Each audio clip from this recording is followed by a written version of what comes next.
Hello, how are you doing today? I hope you're having a wonderful day.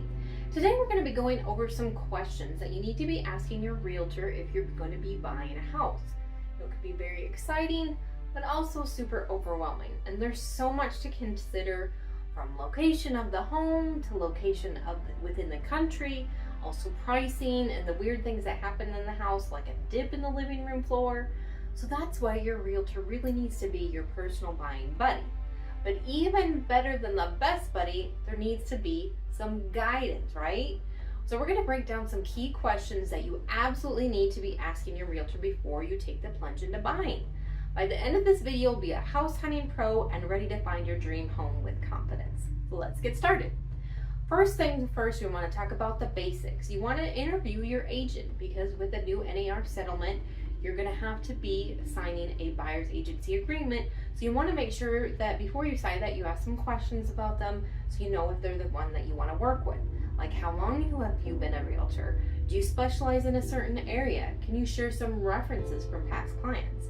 For me personally, this is my 15th year as an agent. We moved here 15 years ago, and as soon as I could get my broker's license, I did. I became the principal broker of this company in 2014. I actually specialize in working with sellers, but I'm actually pretty close to about 50% working with buyers and sellers. So I work with all kinds of clients, and I have plenty of references. You can look on Realtor.com, Zillow, on my Google. You can see references from people that have worked with me on YouTube. So those are all good starting on interviewing your agent and getting to know them a little bit better. And then you want to step into things like money. What is your budget? You want to make sure that you know what you're going into. You're going to have your down payment, your closing costs, and if you're fixing a home up and not having move-in ready, balance budgeting for those repairs that you're going to have to do to the property. You'll also want to think about how to negotiate the best possible price on the house.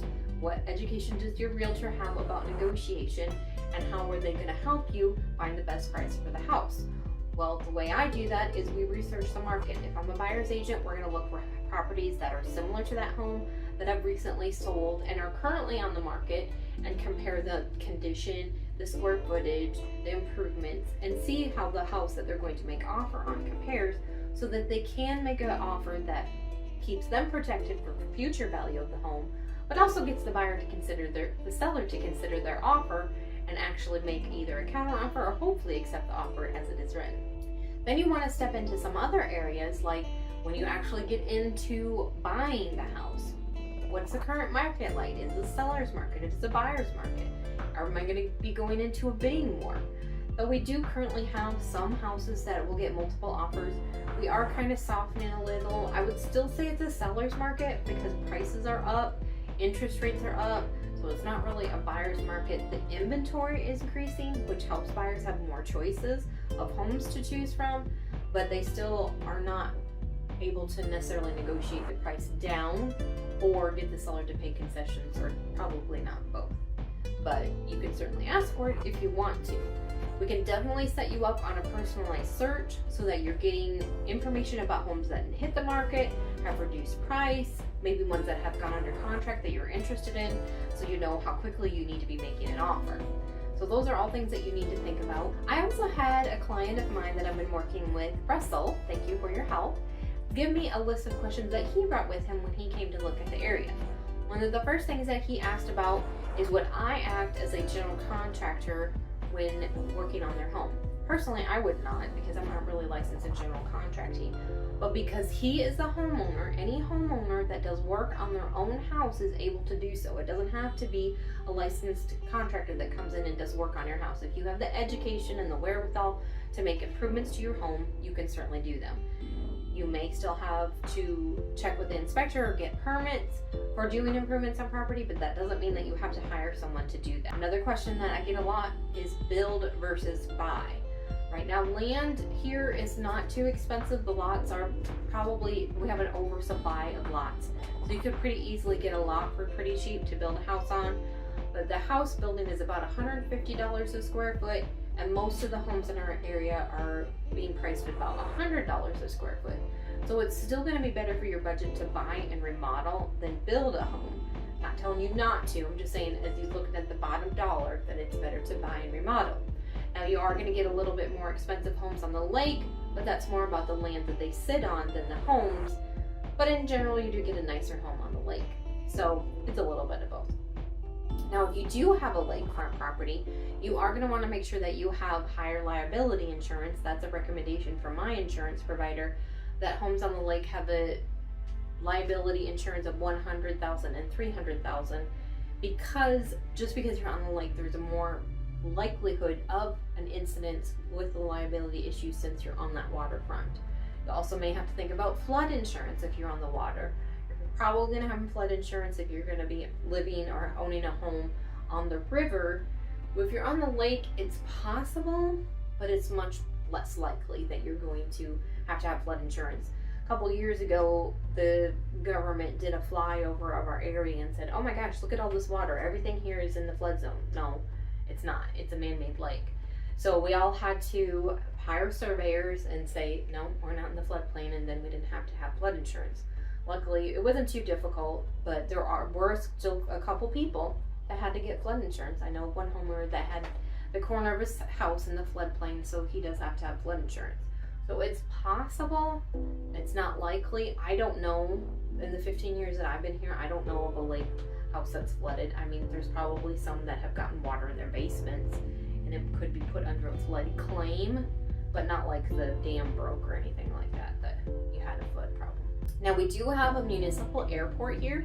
That's another question that Russell asked, was about the airport. It's practically right across the street from us. There's the emergency center, and then right behind that is the airport and the landing strip, which they just expanded. Now, they did have people come from Japan that used that airport strip to land on and enjoy the eclipse back in April, but it's not a commercial airport. You would only be able to use it, I believe, if you have a private plane. The commercial airports are going to be in Little Rock and Memphis, Tennessee. Those are both pretty close, about 2.5 hours. There's also an airport in Springfield, Missouri, which is about 4 hours away, but I think you might be able to get a little bit lower rates on the flight. So you want to check all three of them out. They're all pretty close. So you would need to do a little bit of traveling as far as flying in if you're coming from far away and not driving in. We do get questions about this a lot as well. Can you use a lot as an RV lot while you're renovating, or maybe even put a pod on your property? Now, pods are okay. You can have shipping containers on your property as long as they're on a prepared service, either chat or a driveway. The RV can also be parked at your home. That's not a problem, again, as long as it's on a prepared surface, gravel driveway or paved surface, if you have a second driveway or second parking area. Now, if you're wanting to camp on a lot and use that RV, you can only do it for 72 hours at a time, so 3-day weekend. You can use that RV.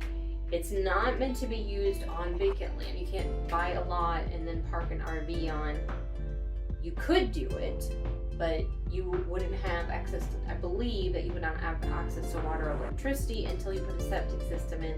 I don't know if you'd want to put a septic system in just to put an RV on the lot. So it's a possibility that you could do that, but you would want to talk to utility companies about the availability of utilities.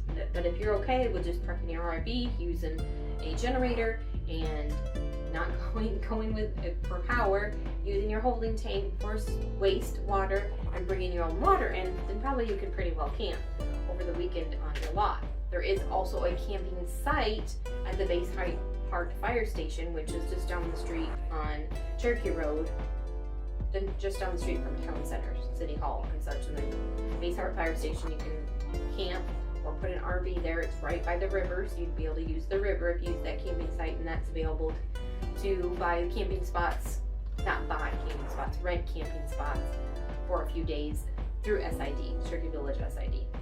And that's, of course, is another big question that we get. What is SID?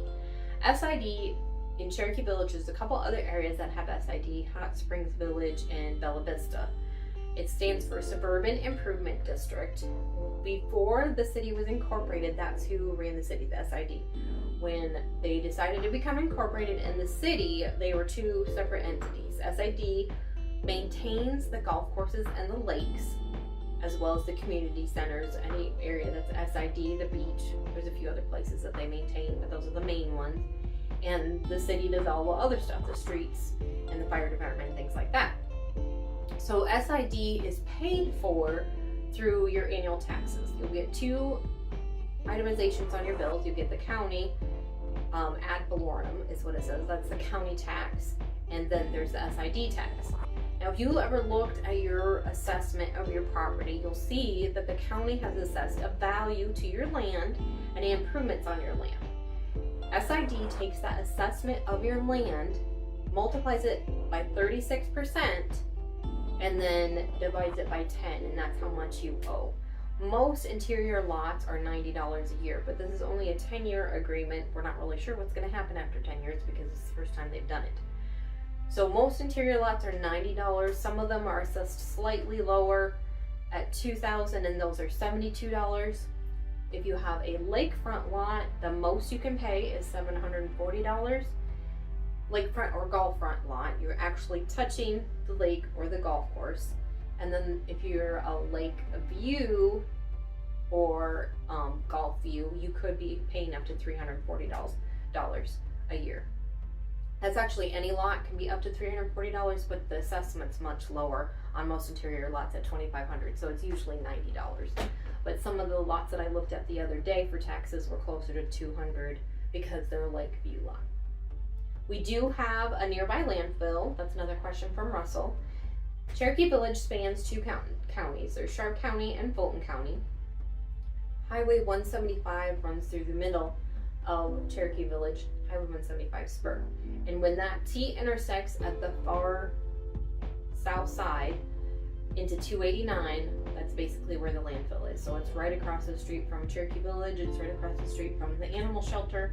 So it's right on the edge of Cherokee Village. We also have a lumber yard right here, right down the street from me at B&B Supply in Highland. They also have a location in Franklin, which is closer to Horseshoe Bend in Melbourne. We also have other hardware stores. We have Johnson Supply in Ash Flat and Highland Supply in Highland Supply, that would also have other materials like plumbing and tools and electrical. So just, your basic hardware store, so that they have other supplies if you're not specifically looking for lumber. We don't have any of the big box stores here, like Lowe's, Home Depot. You do have to travel a little bit farther away. There's one in Batesville, Fountain Home, and Jonesboro, which are all about an hour away. So if you specifically want to use those stores, you would need to go to those bigger towns. There is also an appliance store. Like, I know a lot of people go to Lowe's and Home Depot for appliances. There's an appliance store right here in Ash Flat. There's also a carpet store right here in Ash Flat. So there is some smaller stores that specialize in things that you would find at Lowe's or Home Depot, and so you don't have to go so far out of town. There's also another flooring place in Mammoth Spring. So there is other locations and other stores available, what I call little mom and pop stores that you won't find across the nation, but they have a lot of the things that Lowe's and Home Depot would have. Another question from Russell was UPS and FedEx. Is there stores nearby that you can go do drop-offs with? Well, we don't have a store, but you can do drop-offs at the local bank, First Community Bank in Highland, FNBC in Ash Flat. I also know there's pickups at Dollar General, which is weird to me, but it's a place. If you need to actually go to a store, like to buy a box, then you'd have to go to a bigger town like Batesville, Mountain Home, or Jonesboro. Now, I know you can go to the post office in Ash Flat and Hardy and get a box and send it back regular postage if you don't want to go drive further away for UPS and FedEx. Another question from Russell was, is there storage nearby, like big storage, like for RVs and boats? Yes.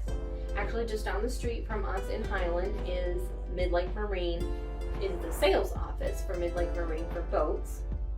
Right behind them, they have a huge storage place for boats and RVs. And then if you also may have seen in some of my other video tours, of Lake Sequoia, right across from the boat launch on Lake Sequoia is another storage building, also the Mid-Lake Marine service. And they offer service on boats. They also offer storage on boats as well as RV storage. Now, also boat storage, you can store them in the water if that's okay with you. They have the docks at Lake Sequoia and Lake Thunderbird.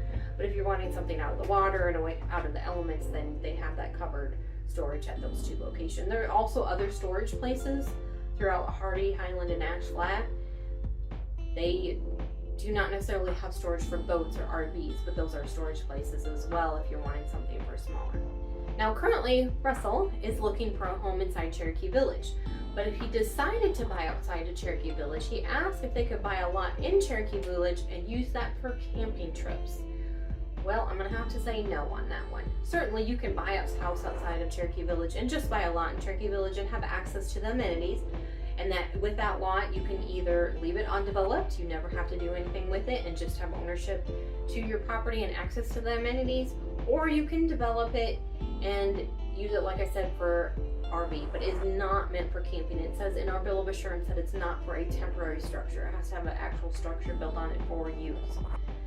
So that's technically what the rules say, but as my dad often says, it's about permission or forgiveness. So you decide which way you want to go. I hope that the questions that I went over today were questions that you had about Cherokee Village and the buying process. If you have more questions, make sure to drop them in the comments below so that you can be getting your questions answered and helping others in the buying process. Make sure you subscribe to our channel so you can get more information about real estate and the Cherokee Village area. Check out this video I did if you're going into the buying process, what to look for when touring a home. Thanks for watching and have a blessed day.